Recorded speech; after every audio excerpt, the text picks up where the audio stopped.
सुप्रभात विद्यार्थियों। मैं अमित कुमार सिंगल, टीजीटी हिंदी, केंद्रीय विद्यालय दिरांग। प्यारे विद्यार्थियों, आज लॉकडाउन का तीसरा चरण है।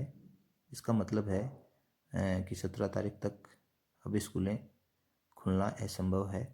तो आप इस दौरान आप समय का सदुपयोग करेंगे और सभी विद्यार्थी ग्रुप में जुड़े हुए हैं, तो ग्रुप के माध्यम से जो भी महत्वपूर्ण सूचना होगी वो आपको दे दी जाएगी और आप इस दौरान समय का सही सदुपयोग करें और समय को ख़राब नहीं करें। ऑनलाइन जो क्लासें चल रही हैं उनके माध्यम से आप पढ़ें और जो शिक्षकगण आपको निर्देश देते हैं आप उनका पालन करें। हमने पिछले वीडियो में समास पढ़ा था और आशा है कि आपको समझ में आया होगा। तो सभी विद्यार्थी वीडियो को अच्छी तरीके से देखें। आज हम क्षितिज भाग 1 में कक्षा 9 क्षितिज भाग 1 और पाठ 9 है। वैसे काव्य गद्य पद्य खंड की दृष्टि से पद्य भाग में है। पद्य भाग में कबीर पाठ है। तो पहला पाठ है पद्य भाग की दृष्टि से, तो बहुत ही रोचक पाठ है, इंटरेस्टिंग पाठ है। और कबीर को तो हम पिछली कक्षाओं में भी पढ़ते आए हैं और हमारे ज्ञान को बढ़ाने के लिए भी अब भी हमें पढ़ना है। और सबसे पहले हम इस पाठ में कबीर का जीवन परिचय देखेंगे कि कबीरदास कहाँ जन्मे थे, कब उनकी मृत्यु हुई थी, कौन उनके माता पिता थे, पत्नी पुत्र गुरु शिष्य कौन थे, क्या उन्होंने रचनाएं करी। और आज भी कबीर पर अमेरिका की यूनिवर्सिटियों में भी शोध हो रहे हैं, उन पे पीएचडी चल रही है। तो उनमें क्या खास बातें उन्होंने समाज के लिए क्या किया, क्या उपदेश दिए, ये सब बातें आज हम इसमें पाठ में पढ़ेंगे। तो कबीर का जन्म 1398 में काशी में हुआ था। इनका जन्म एक विधवा ब्राह्मणी के गर्भ से हुआ था। विधवा ब्राह्मणी थी और वो लोक लाज के डर से उन्हें लहरतारा तालाब है एक, कौन सा तालाब है, लहरतारा,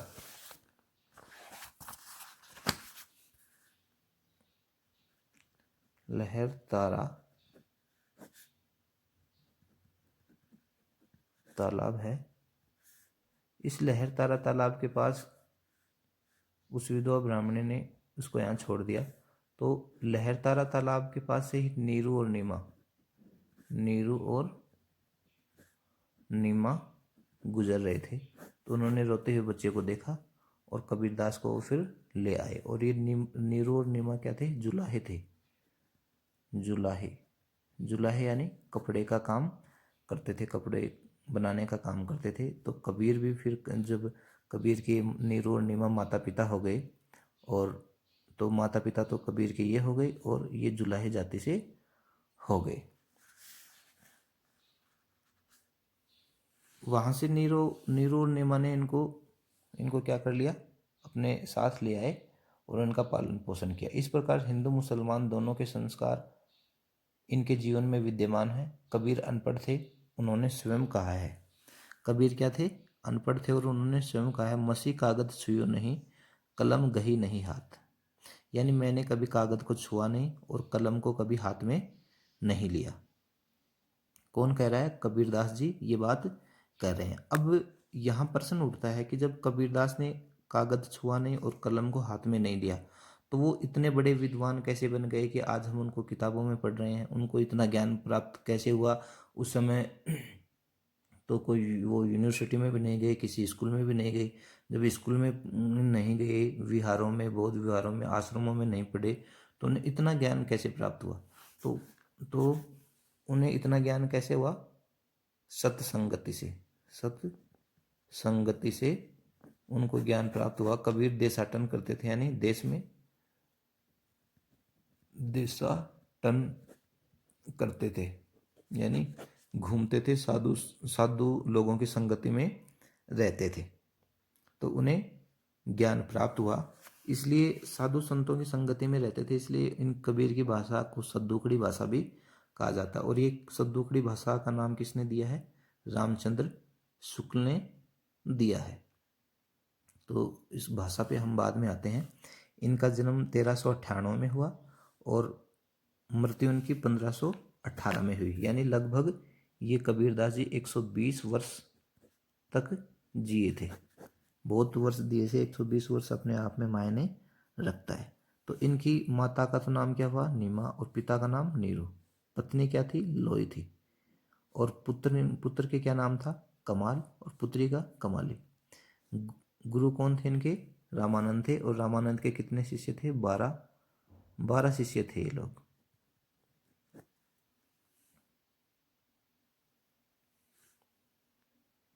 तो रामानंद के शिष्यों में कबीरदास जी थे। और ये रचनाएं जो कबीरदास जी ने मुँह से बोल के जो पद और साखियाँ गाई हैं, दोहे गाए हैं, उनको रचनाबद्ध किसने किया, धर्मदास ने किया। ये इनके शिष्य हैं। कबीर के शिष्य का क्या नाम है, धर्मदास है, और गुरु का रामानंद। रचनाएं क्या है, बीजक नाम दिया गया है इसमें, शब्द, साखी और रेमेनी ये हैं। अब कबीर की भाषा की बात कर रहे थे हम। कबीर की भाषा सद्दूकड़ी है। सद्दूकड़ी कैसे है, क्योंकि वो घूमते थे, देशाटन करते थे, देश में एक कोने से दूसरे कोने में जाते थे तो उनकी भाषाओं में सद्दूकड़ी है। इसकी भाषा सद्दूकड़ी है। और ये किसने कहा, आचार्य रामचंद्र शुक्ल ने, जिन्होंने हिंदी साहित्य का इतिहास लिखा है। दूसरा, कबीर की भाषा क्या है, पंचमेल खिचड़ी है। ये किसने लिखा है, श्याम सुंदर दास ने। पंचमेल खिचड़ी कैसे है कि उनकी भाषाओं में राजस्थानी, गुजराती, पंजाबी, हरियाणवी, है ना, खड़ी बोली, इनके शब्दों का अधिक मात्रा में प्रयोग हुआ है। कोई एक भाषा का रूप नाम हम नहीं दे सकते। कबीर भाषा के डिक्टेटर किसने कहा, हजारी प्रसाद द्विवेदी। हजारी प्रसाद द्विवेदी ने कहा है कि कबीर वाणी के डिक्टेटर थे। उन्होंने जिस बात को जिस रूप में कहना चाहा, बात को उसी से कहलवा लिया। बन गया तो सीधे सीधे, नहीं तो दरेरा देकर। मानो भाषा उनके सामने लाचार नजर आती थी। तो हजारी प्रसाद द्विवेदी ने कबीरदास को क्या कहा है, भाषा का डिक्टेटर कहा है। दूसरी एक हम इसमें पढ़ रहे थे कि इनका जन्म 1398 में काशी में हुआ था और मृत्यु इनकी मगहर में हुई थी। अब ये अपनी मृत्यु के कुछ समय पहले मगहर में चले गए थे और ये लोगों को संदेश देना चाहते थे कि कोई ज़रूरी नहीं कि काशी में मरने पर ही व्यक्ति को स्वर्ग की प्राप्ति हो। ऐसी बात नहीं है।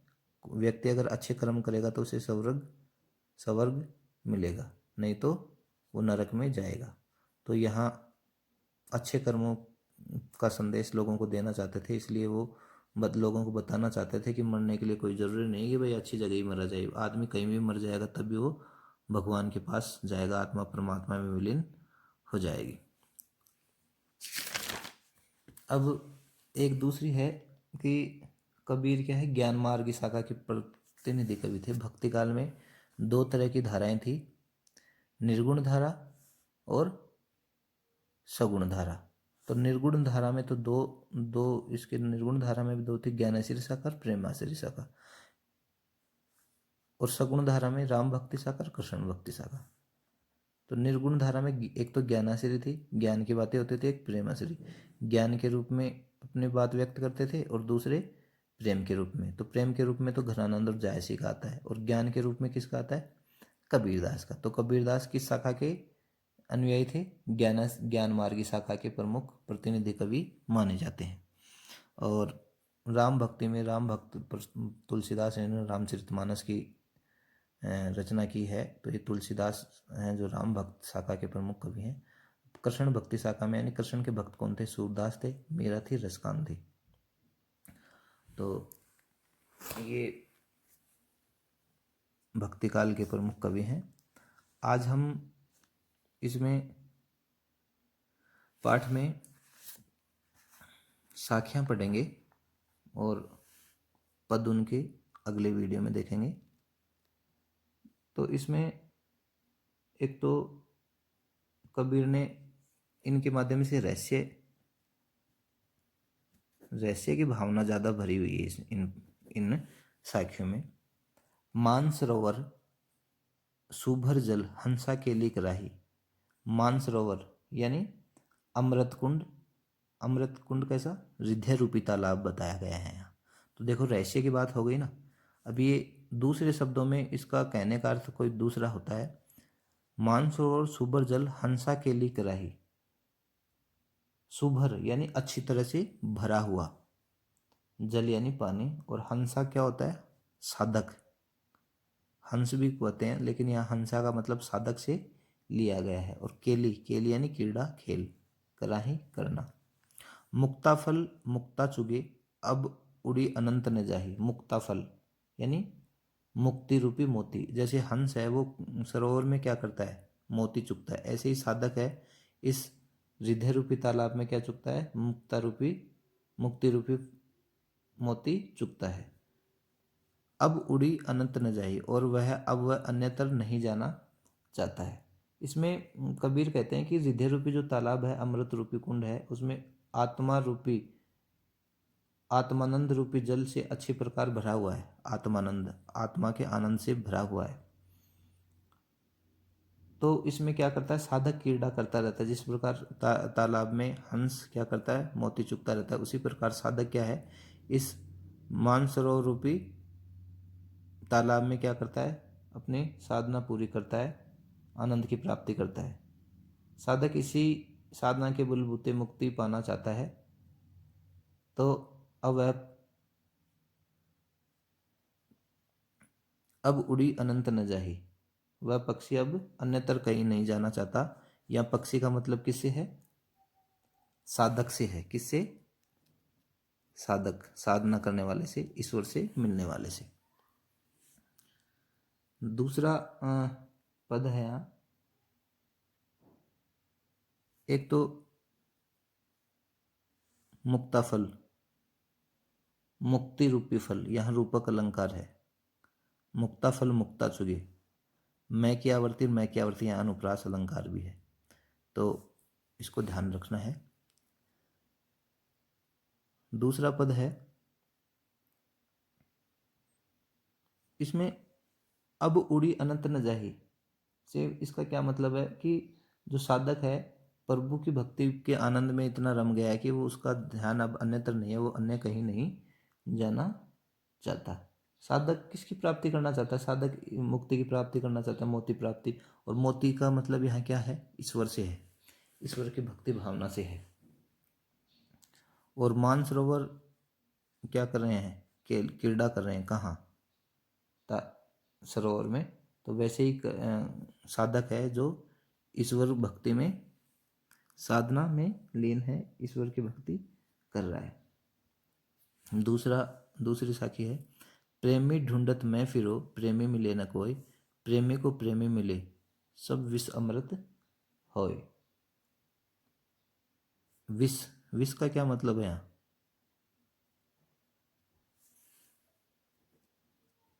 विष यानी जहर। विष का क्या मतलब होता है, जहर। और अमृत, अमृत तो अमृत जानते ही हो आप। तो इसमें कवि कहता है कि प्रेमी ढूंढत, प्रेमी, प्रेमी का मतलब यहाँ ईश्वर से है। प्रेमी का मतलब क्या है, ईश्वर से है। ईश्वर को ढूंढता फिर रहा है, पर मुझे वह ईश्वर कहीं नहीं मिला। मैंने ईश्वर को बहुत ढूंढा, लेकिन ईश्वर नहीं मिला। प्रेमी को प्रेमी मिले, यानी भक्त को ईश्वर मिल जाए, साधक को ईश्वर मिल जाए, तो सभी प्रकार का विष, यानी सभी प्रकार का जो जहर है वो क्या हो जाएगा, अमृत हो जाएगा। यानी साधक है वो भव सागर, इस संसार से पार उतर जाएगा। तो कवि किसको ढूंढता फिरता है, प्रेमी, प्रेमी यानी ईश्वर को ढूंढता फिरता है। परमात्मा कहाँ मिलता है, परमात्मा कहीं बाहर नहीं मिलता, उसकी आत्मा में ही मिलता है। परमात्मा अंदर ही है। अगर साधक को ईश्वर मिल जाए तो क्या हो जाएगा, सारी बुराइयां क्या हो जाएंगी, समाप्त हो जाएंगी। जो जहर है वो भी क्या हो जाएगा, अमृत हो जाएगा। तीसरा पद है, हस्ती चढ़ी ज्ञान को सहज दुलिचा डारी, सवान रूप संसार है भूकंदे झकमारी। हस्ती। इस हस्ती का क्या मतलब है? हस्ती का मतलब है हाथी। क्या है? हाथी। और सवान, सवान यानी कुत्ता, कुत्ता। भूकन, भूकन यानी भौंकना। जैसे कुत्ता भौंकता है ना, वैसे ही संसार के लोग भौंकते रहते हैं। तो झक मारना, झक मारी, झक मारना। मारना यानी क्या है? वक्त बर्बाद करना, वक्त बर्बाद करना। यहाँ इसका मतलब ये है। तो कबीरदास जी यहाँ क्या कहते हैं? कबीर ज्ञान का महत्व दर्शा रहे हैं यहाँ। हस्ती चढ़िए ज्ञान की, मतलब यानी ज्ञान रूपी हाथी पे ही चढ़ना है। हस्ती चढ़े यानी हमें ज्ञान रूपी हाथी पे, हस्ती चढ़े ज्ञान के यानी हाथी रूपी ज्ञान पे हमें सवार होना है, चढ़ना है। सहज दुलीचा डारी। दुलीचा क्या होता है? दुलीचा, दुलीचा होता है छोटा कालीन। दुलीचा छोटा कालीन होता है बैठने का। यानी हमें हस्त ज्ञान रूपी हाथी पे चढ़ना चाहिए और उस पे क्या बिछा लेना चाहिए? छोटा कालीन बैठने के लिए। और सहज दुलीचा डारी, सवान रूप संसार यानी सवान यानी कुत्ता। यानी ये संसार किसके समान है? कुत्ते के समान है। भूकन दे जग मारी, और इसे भौंकने दो। तो कबीरदास ने यहाँ संसार को क्या बताया? कुत्ते के रूप में बताया, क्योंकि लोग हैं एक दूसरे में मैन मेख निकालते हैं, कमी निकालते हैं, बुराई करते हैं। तो कबीरदास ये कहते हैं कि हमें लोगों की बातों पे ध्यान नहीं देना चाहिए, हमें ईश्वर प्रेम करना चाहिए, ईश्वर को हमेशा याद रखना चाहिए। ठीक है। ज्ञान की तुलना यहाँ किससे की गई है? हाथी से की गई। ज्ञान को क्या बताया गया है? हाथी। हस्ती चढ़िए ज्ञान की, यानी ज्ञान रूपी हाथी पे हमें चढ़ना है। कवि ने किसकी परवाह किए बिना प्रभु भक्ति की वो की है, सलाह दी है? लोक निंदा की। यानी समान रूप संसार, ये समान, ये संसार तो क्या है? कुत्ता, कुत्ता इसे भौंकने दो, इसकी परवाह हमें नहीं करनी है। सहज दुलीचा, सहज दुलीचा का क्या मतलब है? सहज साधना रूपी गलीचा, हमें दिखावे से बचकर सहजता बनाए रखनी है। तो इसमें ये बात बताई गई है। अगला है पाका पखी। पाका पखी के कारण सब जग रहा भुलान। पाखा, पाका पखी यानी पक्ष विपक्ष। पक्ष विपक्ष में क्या चलती है? बुराइयां चलती है। तो हमें पक्ष विपक्ष नहीं करना है। पाखा पखी के कारण, कारण यानी कारण, सब जग रहा भुलान। जग यानी संसार, भुलान यानी भुला दिया जाएगा। निरपक, निरपक यानी निरपेक्ष, निष्पक्ष। होई के हरि भजन, हरि, हरि यानी ईश्वर, भजे, भजे यानी भजना, कोई संत सुजान। यानी क्या करना है अब हमें? कबीर कहते हैं कि वाद विवाद के चक्कर में हमें नहीं पड़ना है। इस संसार में लोग पक्ष विपक्ष के कारण भुलाव में पड़े हुए हैं, इस चक्कर में वे ईश्वर को भी भूलते जा रहे हैं। सब जग रहा भुलान, निरपक होइगे हरि भजे, यानी निष्पक्ष होकर हमें तो ईश्वर का भजन करना चाहिए और हमें ईश्वर की भक्ति करनी चाहिए। हमें पक्ष विपक्ष में नहीं पड़ना चाहिए। अगला पद है हिंदू मुआ राम कही। मुआ, मुआ यानी मरा, नकारा। हिंदू मुआ राम कही, मुसलमान खुदाई कहे कबीर सो जीवता, जीवता यानी जिंदा, जो दोहों निकट न जाए, निकट यानी पास में, दोहों यानी दोनों।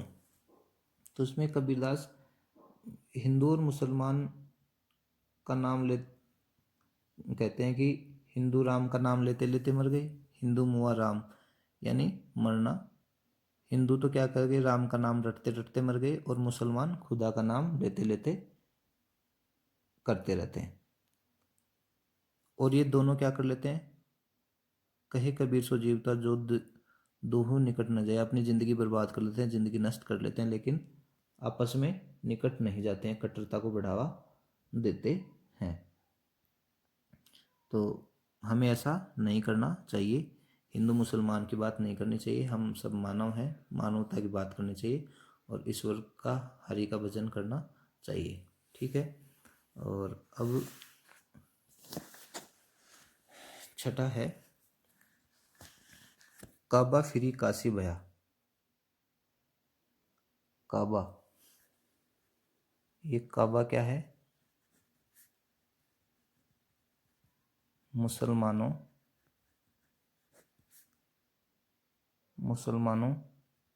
का पवित्र स्थान है। क्या है, मुसलमानों का पवित्र स्थान है काबा। काबा फिरी काशी भया, और काशी तो विश्वविख्यात है, हिंदुओं का प्रमुख तीर्थ स्थल है। काशी भया राम भया रहीम।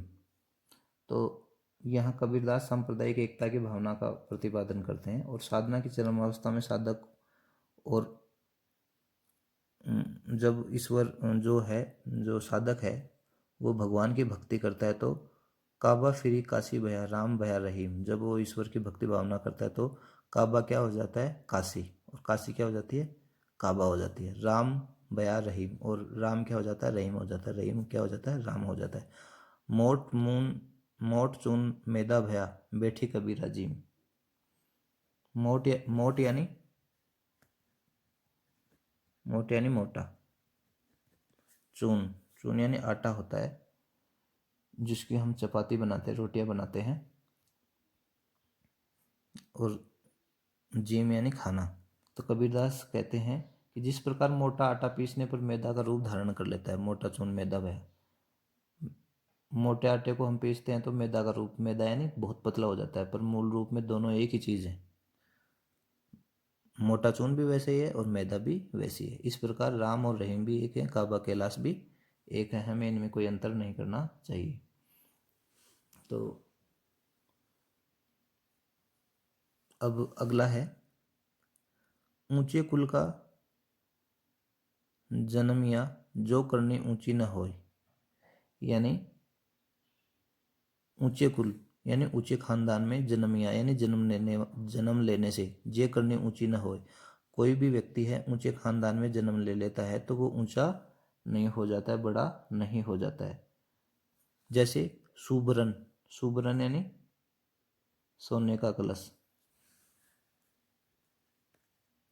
सुबरन, सुबरन यानी सोने का कलश, सोने का कलश। सुबरन कलश सूरा भरा, सूरा यानी शराब का। जिस प्रकार सोने के कलश में शराब भरी हुई होती है, तो भी साधु जन क्या करते हैं, साधु निंदा सोई, और साधु लोग क्या करते हैं, अच्छे लोग क्या करते हैं, उसकी निंदा ही करते हैं, उसकी बुराई ही करते हैं। वो स्वर्ण कलश में शराब भरी होती है तब भी अच्छी नहीं हो जाती, वो सोने का कलश अच्छा नहीं माना जा सकता। तो इस प्रकार विद्यार्थियों, हमने ये कबीरदास द्वारा रचित साखियाँ पढ़ी हैं। कल हम अगले वीडियो में इसका वो पढ़ेंगे, इसके कबीर के जो दो पद हैं उसको हम पढ़ेंगे। आशा है कि आपको ये साखियाँ अच्छी तरीके से समझ में आ जाएंगी। आपको ध्यानपूर्वक इनको पढ़ना है और अपने समय का सदुपयोग करना है, और जो बताया गया काम है उसको करना है। नमस्कार।